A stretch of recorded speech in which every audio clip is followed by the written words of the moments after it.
Welcome to another episode of the What If You Could podcast. I'm your host, Gary Scott, and today my returning guest, today she's in Paris actually, is Zolal Habibi. Hello, Zolal. Scott. It's a pleasure to be back and to be able to be with you.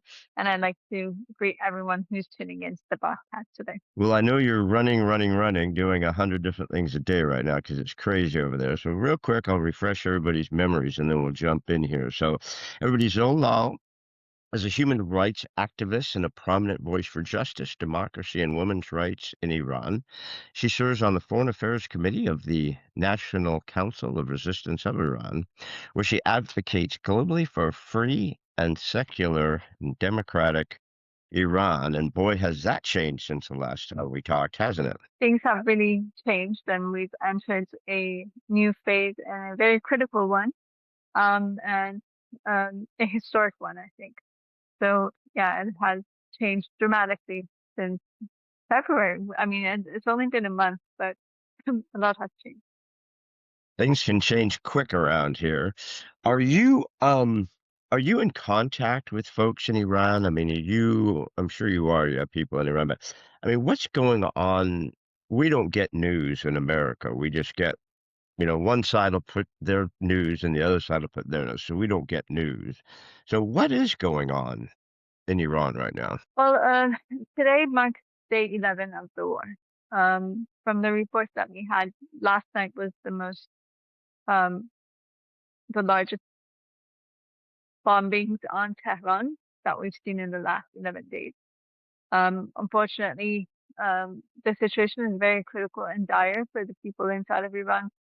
You can imagine, I mean, they are being bombarded extensively. Um, on the other hand, we're up against a brutal regime, so it's not like the regime is there to protect the people. The regime is there actually worsening their situation. One of the things that the regime has done, especially after the first day of the war, have actually they're not staying in their headquarters in regards to whatever. I mean, like there's the IRGC or this or that organization. None of them are staying in their headquarters, working remotely from within civilian locations and from, so that is one of the things that is increasing the civilians being targeted because, like, for instance, when you launch a rocket, when they detect where it was launched from and they target that place again, that is a civilian location. So we are seeing things of that nature. On the other hand, the regime, because it does fear the retaliation of the people, has been on very high alert. There's martial law throughout Iran. They have set up checkpoints like throughout the city, or like especially in the entry of each city, and checking every single car one by one coming in, trying to control, where people are, what they're doing. But also, you know, it is the suppression has increased on the ground.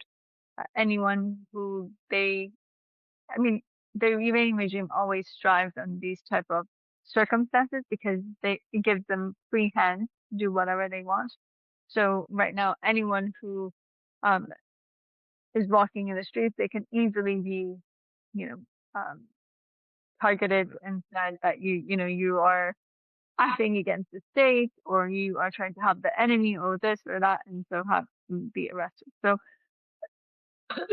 it is a very critical state. The reality is that, well, the regime has entered a phase of that there's no place of no return to the past.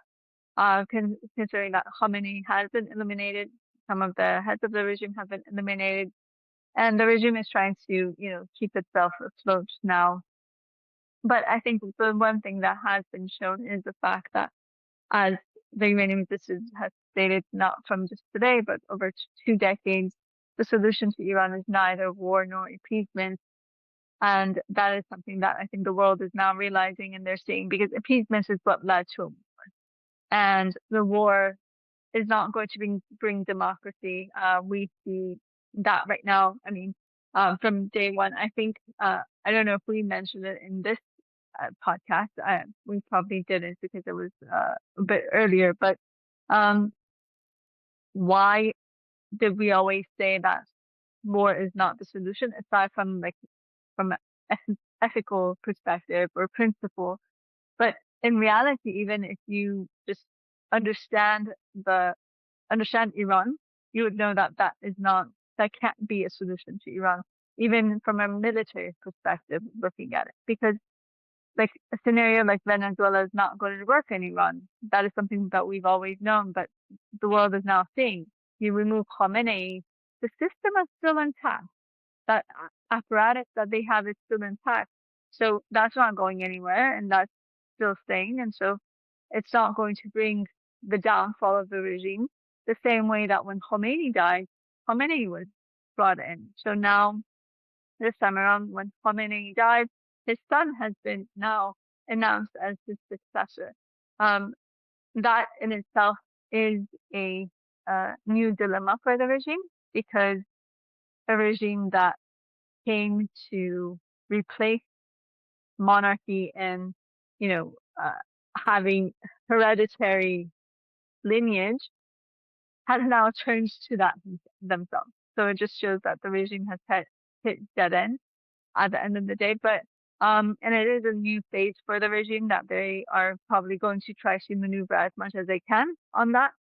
But on the other hand, I mean, a scenario like, for instance, Iraq or Afghanistan is also not likely in Iran. Iran is a very large country in comparison. It's 3, 4 times the size of Iraq with 4 times the population of Iraq. Terrain is very different. We have all different types of terrain in Iran. So, I mean, if you're going to try to come, have boots on the ground, how are you going to reach Tehran? I mean, you have to go through, no matter which border you come from, it's either, forest, the mountain range that we have, like great mountains in Iran. And then there's like desert. There is, we have every tactical terrain possible in Iran. So, I mean, it's not likely and it's not going to happen. I don't think anyone wants a dragged out war, because the Iranian regime is not a classical regime.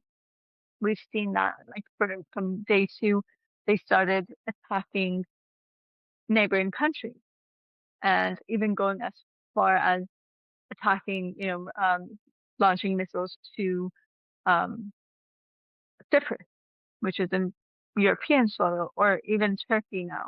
So, I mean, this is showing the true nature of the regime, because the, what has been clear, this is something the regime has been saying from the onset. In the 1980s, they would say that the minute that we feel that we're going to fall, we're going to take it down, everyone with us. We're not going to fall that easily. So that is exactly the retaliation that we're seeing. This is something that they had planned for from before.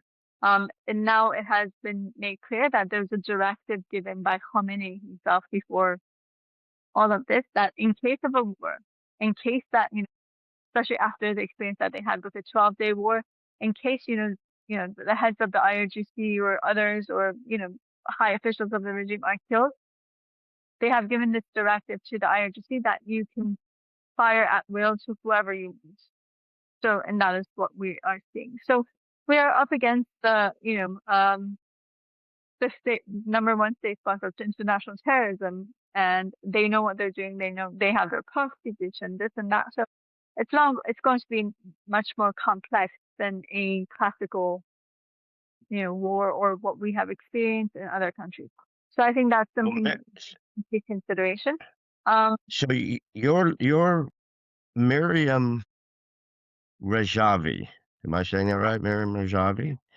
yeah, Um, she has been calling for the guards for the Shah, uh the military, to revolutionary guards, to set down their arms. There will be no prosecutions, unless the wicked of the worst of the worst will obviously have to face justice. She says there won't be any hangings, there won't be any, you know, people put to death for what they've done. Um, I mean, that seems like the only real logical solution is if you can get the military on the side of the people, knowing that this is probably not going to end well for them. How is that going? I mean, does it look like that's even a possibility that the military would cooperate with you guys? Well, I think that that is something that will probably happen at one point in time. We just have to see how things, play out. But I think that you pointed out a very important thing. Mrs. Rajavi has given a few statements since the beginning of the war, but she gave two statements the first day. One was in the first hours that the war broke out, and one was after the confirmation of Khamenei's death. And then, like for instance, she has given a few other statements, but also she has speeches in different programs and whatnot in the last week. But also she gave a statement um, on I guess in the early hours of yesterday, but for the US it'll be 2 days ago, after Mojtaba Khomeini was uh, announced as the successor. In the first statement, this is like 1 or 2 hours after the start of the war, as you indicated, Mr. Rajavi said that in the statement she says, I call on patriotic personnel in the armed forces to stand with the Iranian people, the Islamic Revolutionary Guards Corps, and other forces tasked with preserving the regime must lay down their arms and surrender to the people. I think that that is very important, and that is something that it does have a precedent too, because so people understand in Iran we have the army or the military, that is one, and then we have another military, which is like another army of the state, which is the IRGC. The IRGC is its responsibility is to protect the Islamic Republic, so to protect the regime. The army is like any classical army, their responsibility is to protect the country and the borders. So, in the time of foreign war, the army is, you know, is active. In a time of, like, for instance, uprising, the army is not taking part in that. It is the IRGC and the Basiji forces and the security forces who are doing that. So there's that differentiation in Iran. The reality is that for the army to be able to actually, the personnel of the army to join the people, they would need this war to be over to be able to do that probably. So that does make it difficult. But the reality is that the people of Iran are pushing for the IRGC to be dismantled, disarmed. We have seen actually, like in the second day of the war, I think it was that the resistance units actually carried out an operation on attacking one of the barracks of the regime in Hashgerd in Karaj. And they were able to disarm and have the suppressive forces there actually surrender, and they were able to disarm them, and they were able to actually arm the people to be able to protect themselves, because at that time it was the first, second day, it was the Revolutionary Guards, attacking people to make sure that, they don't use this time to carry out any activities against the regime. So that is something that we have been seeing. It has, I mean, we saw that I think mostly in the first 2, 3 days of the war, but since the bombings have intensified, it's practically impossible for the people to actually be doing anything on the street because they have to take refuge, and you know, uh, they're being bombed from over the head, so it's not possible. Um, Yeah. and that is Do something actually. Yeah, go ahead. like most wars, I mean, if this is going to be a war, hopefully it's not an extended war. No one wants that. So, I mean, truthfully, like your organization has called for, and I'm sure most world leaders have called for, is the people have to do this themselves. We don't want boots on the ground from any other country. You guys don't want another country coming in and starting from that type of madness. That doesn't help Iran either, to have a occupying country wins the war. So it does have to come from the inside. If that happens, if you guys, Iranian people, are to prevail with the help of United States or the rest of the world or whatever, it seems like right now there are two factions. There is Miriam, and then there's the former Shah's son. What is it, Pahlavi, I guess, and I'm saying that right, who seem to be the ones who want to step in to take things over. It looks like Miriam has a 5-step plan she wants to put into place to help move to a provisional government. We haven't really heard anything from the former Shah's son. Um, are you guys the most prepared to step in if the regime does fall? Yeah. Well, that is actually a very good point.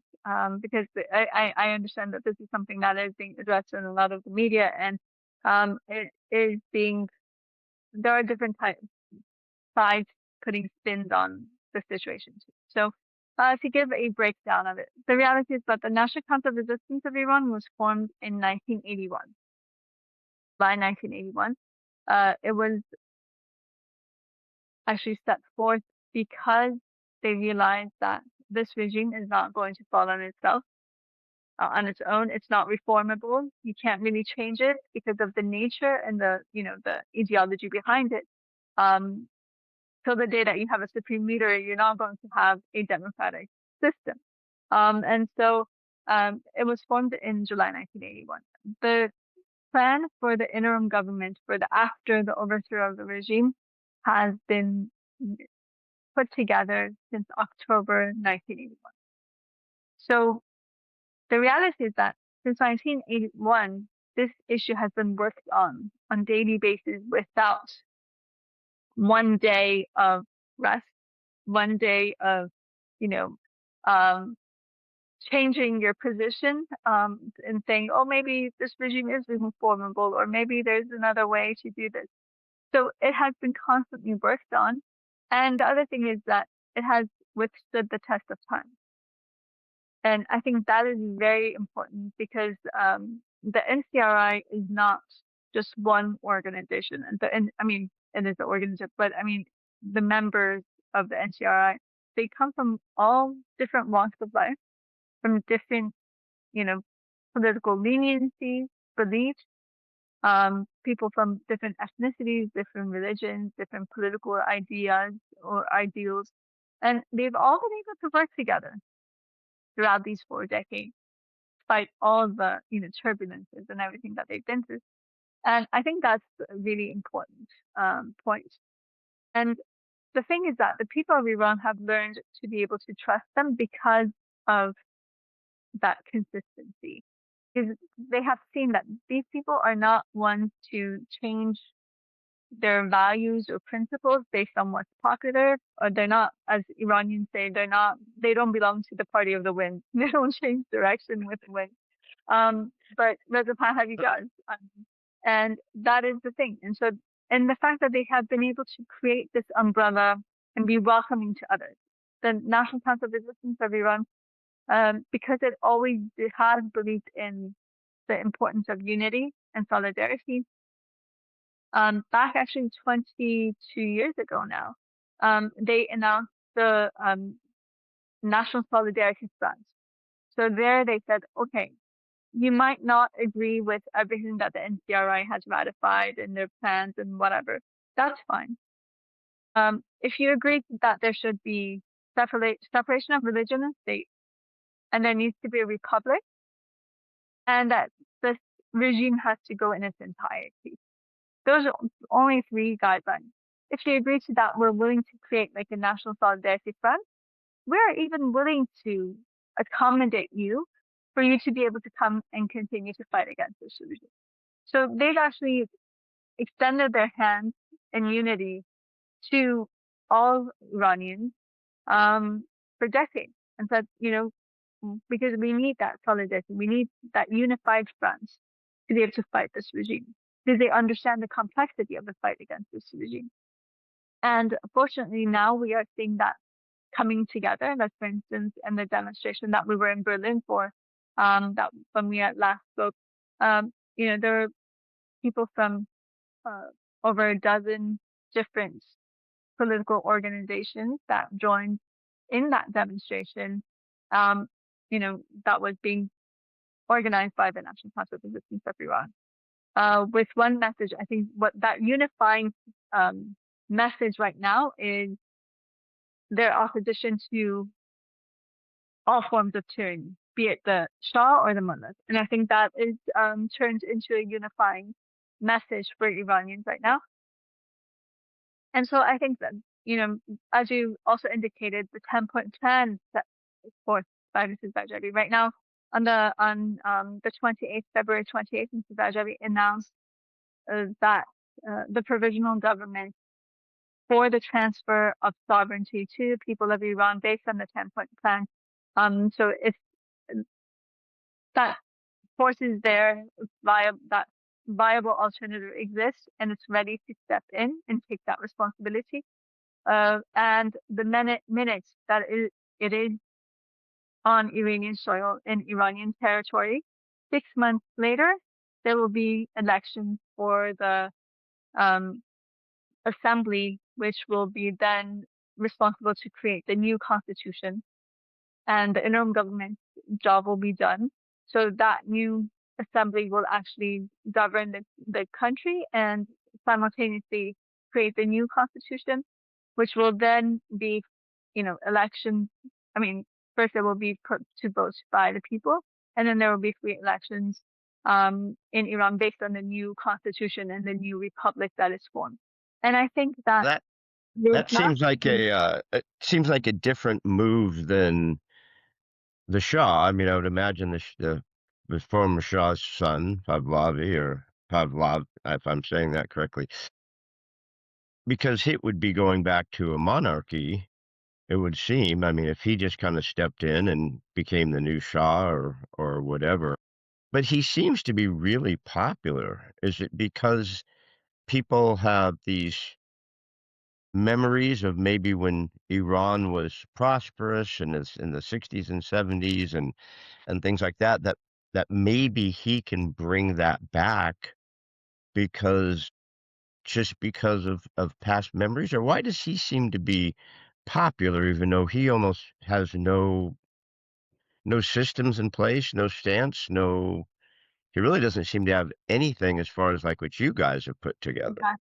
So that's a very interesting point.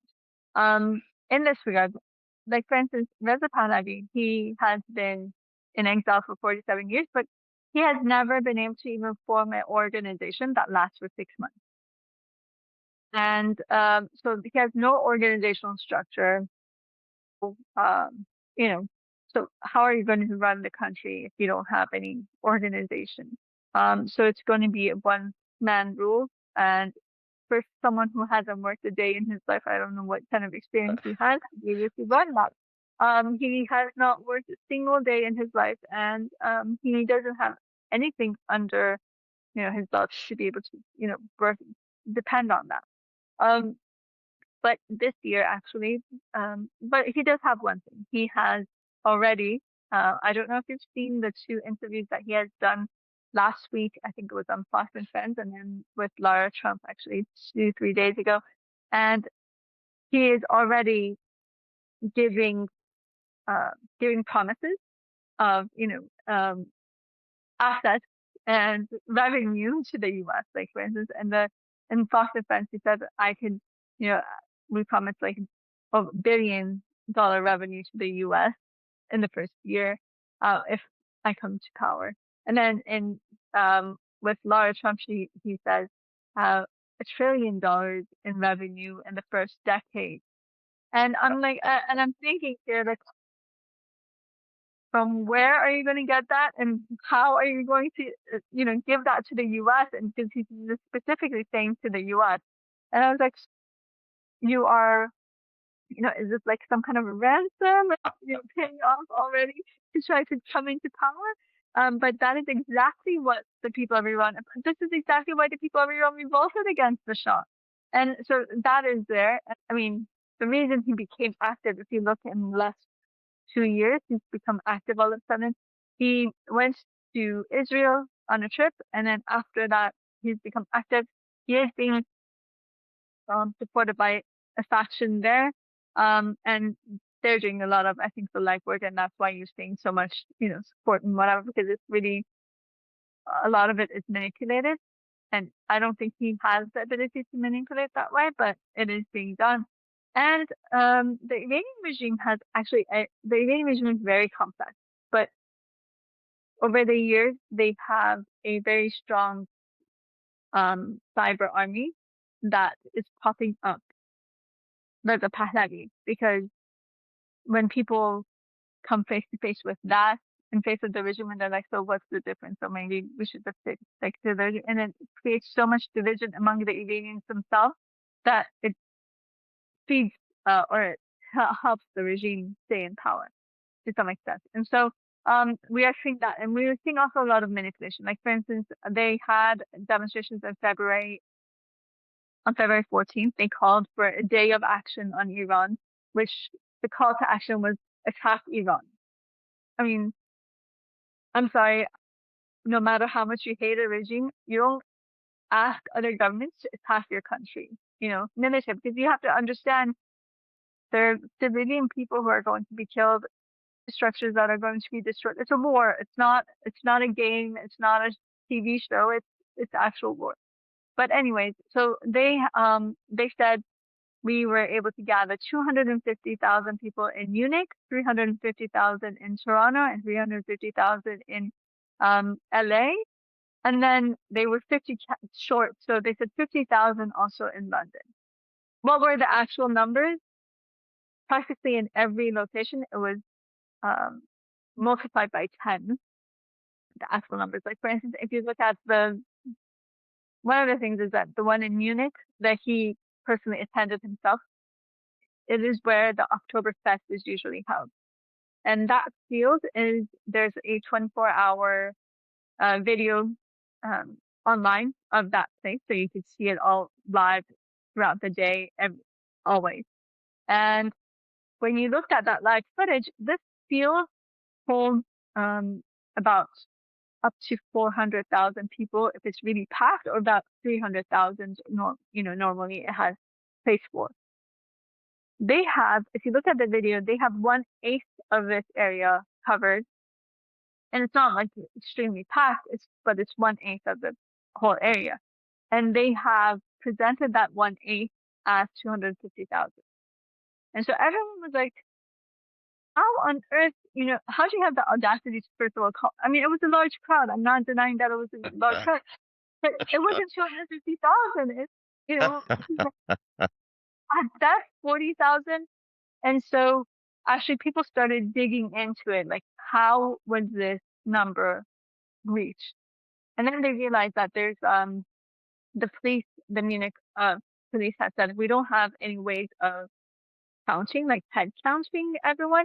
But what we do is we control, like, because they think that on normal basis in a demonstration, people come and go. Like people come and then they leave, and then some other people come and they leave, because it's a long event. So they started like kind of controlling, like, how many people are coming and going. And so they had created this in the videos you see it actually when you were watching the live. And I kept on thinking, like, how many people keep on going? Like, where are they going and where are they coming from? But you see this like line of people like walking, and they leave and then they come back, and then they leave and they come back, and they leave and come back. So the number of times these people have gone and come back, if you tally all of that, maybe it'll be 250,000, but I'm not even sure that it'll be 250,000. And like for instance, in London, they had like about 3,000 people, and they called it 50,000 people. And it was the same thing with the other two cities.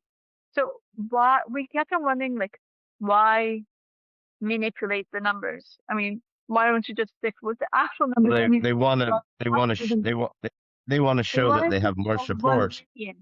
To say 1 million people came to the streets to call for war. Yeah, In they France. want to show that they have more support than maybe they really do. But I I know you need to get going, so I have just a couple quick questions. So, um, You talked about money. You talked about him already throwing a bunch of money around, right? Other countries, Saudi, the EAU, Qatar, all these other countries, um, if Iran, or hopefully when Iran is free, and they can go back on the world markets and they can sell their oil freely to anyone who they want to, there's no restrictions and so on and so forth. That could be an issue for these other countries, right? Because now that's more competition on the oil market that can drive down prices.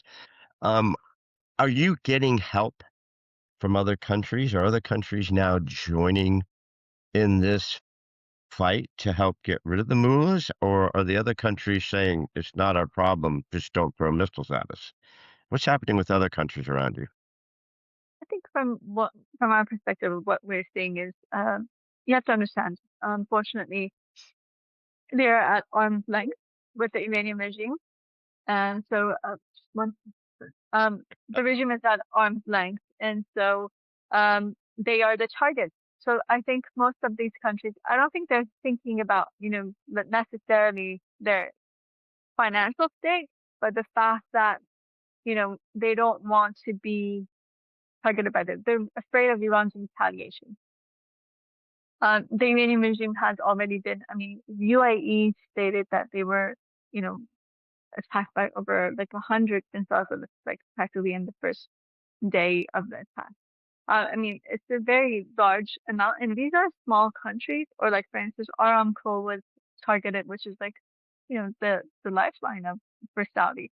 So I mean, they are, I think, afraid of Iran's retaliation, and so they would like to keep a distance in this war, and they would like to not get involved with this war.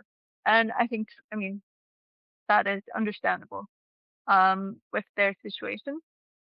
But I think that But, how about we hear a lot in the last 2 days about the Kurds, that they are at the ready to jump in here and go in and clean out the Revolutionary Guards. Is there any truth to the fact that the Iranian Kurds want to jump in there and be the boots on the ground for you guys? um, I think that I really, some of it, I think it's more rumors than actual reality. So we have to, I think we have to just wait and see. And they should be giving that statement themselves. But there are different Kurdish groups, and they do have Peshmergas in Kurdistan and whatnot. So, but we would have to see how that would come into play. I don't, I mean, for the most part, I don't think they want to be the foot soldiers of another government, even though they want to Yeah. see change in Iran, because Okay. absolutely you have to understand that they have Yeah. been the target of, suppression, Yeah, systematic suppression. they've had their own issues too. So I know you got to go. So I just have two last quick questions. Um, the first one is, um, can any of these coalitions work together? I mean, can somehow you work with the Shah? Obviously, you don't want him to be the monarch. You don't. I don't think anybody really does.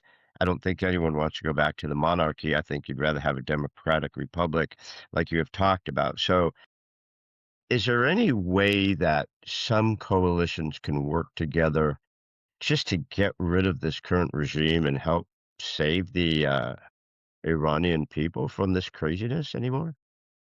Yeah, there.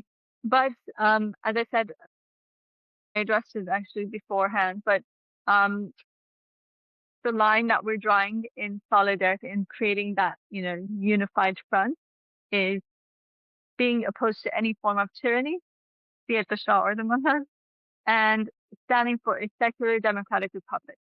That is something that, like, for instance, right now you are seeing that a lot of that forming between, for instance, the Kurds and the NCRI, or with like the Baluch, the Arabs, and the different ethnicities of Iran with the Iranian resistance. So, like, for instance, already in the NCRI, there's like, for instance, the Chehtar Fadai and the MEK and everyone. So I think that that front is coming together, and they respect one another, and they're willing to work with one another. They might not see eye to eye on everything, and that's fine. But I think that we are seeing that front coming together. with that slogan, "No to Shah, no to Mullahs." That's like their main slogan and direction. And I guess the positive messaging would be secular democratic republic, because secular means not mullahs, democratic means not dictatorial, republic means not a monarchy. So I think that is like one of the telltale signs of, you could tell like where people stand. Yeah.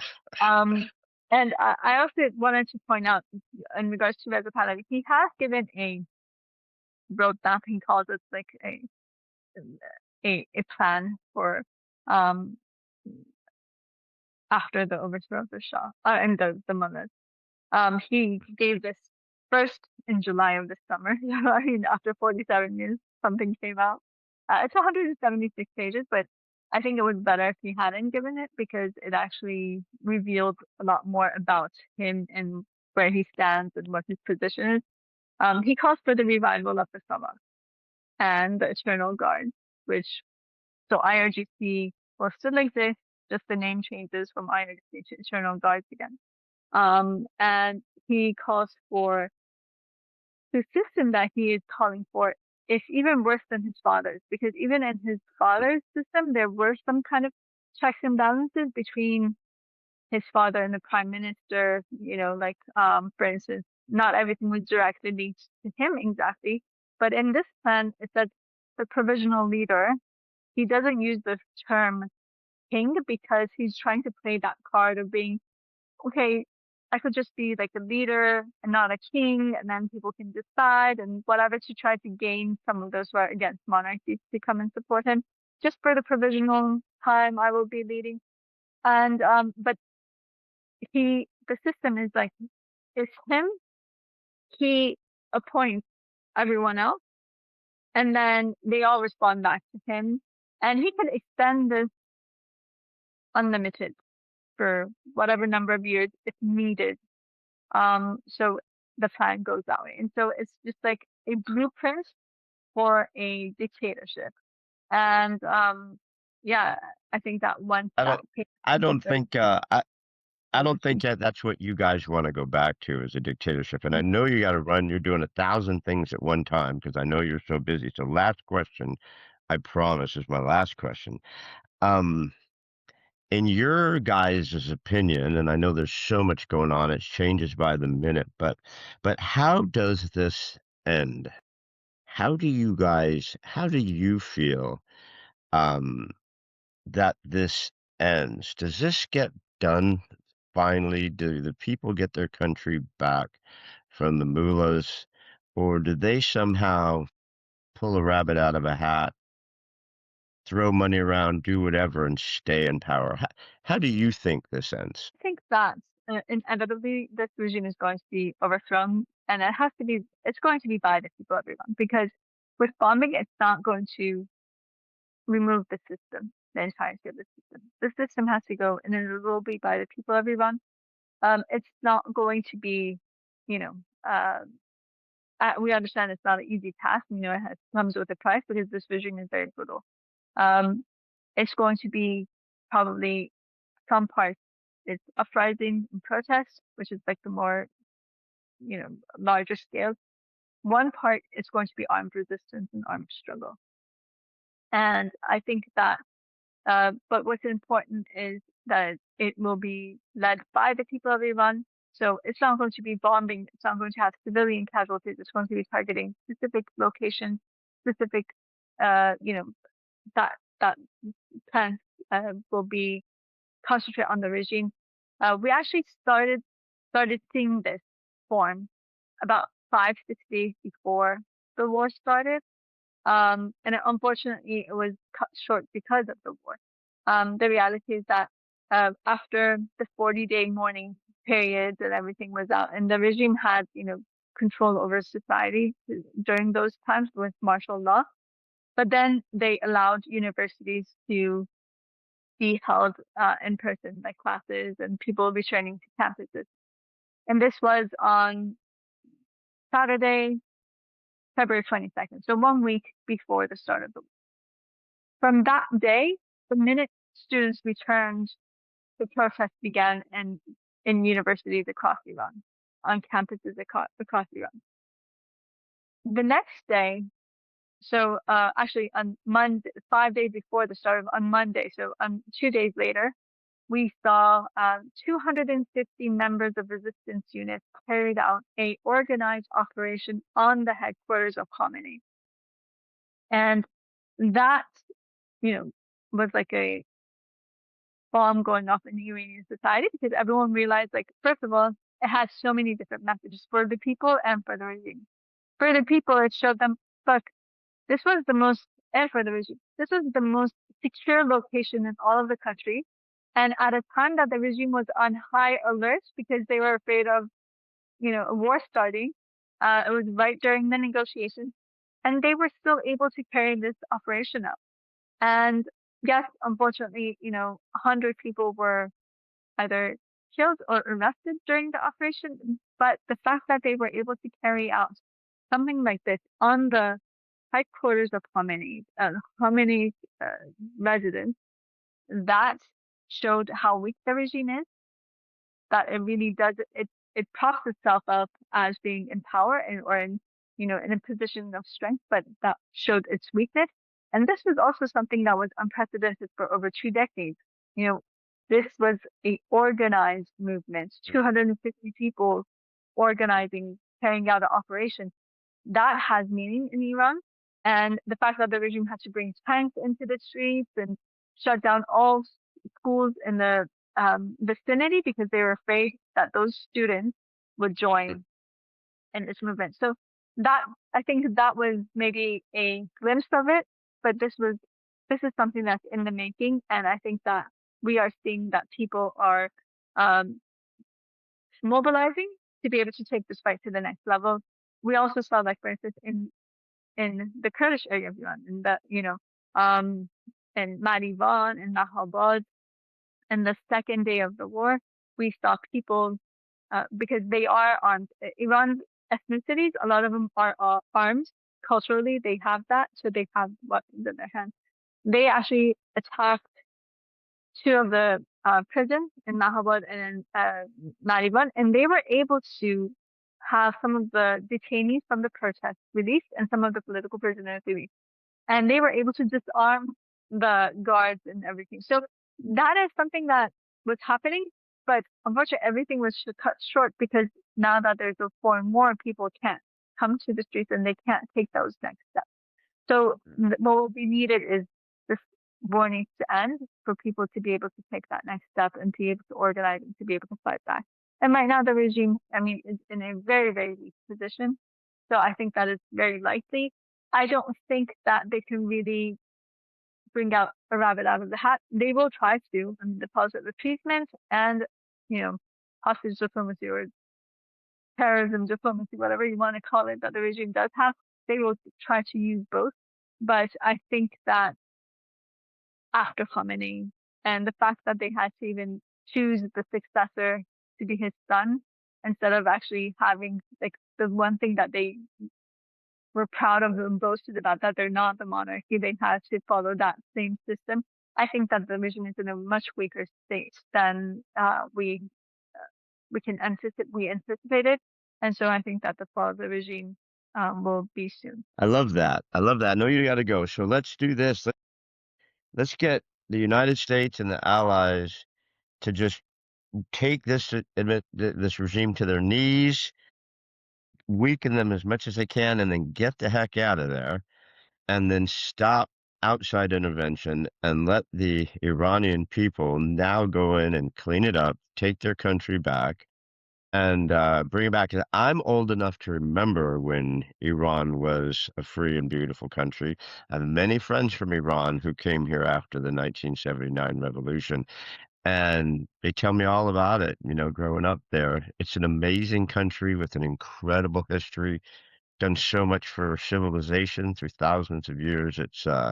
Let's bring it back, right? Let's make Iran great again. It's mega. Make Iran great.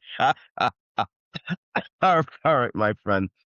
You've been wonderful. Be safe in Paris because no one's ever safe anywhere during these times of craziness, right? So please be safe. I hope that Miriam Rajavi is safe. I hope the people of Iran are safe. Let's get the United States and everyone out of there and let you guys take your country back. That would be huge. Thank you very much, and thank you for this opportunity. And hopefully, we will be able to give you updates on, you know, something positive next. Well, I think you and I are going to do our next podcast live from Iran.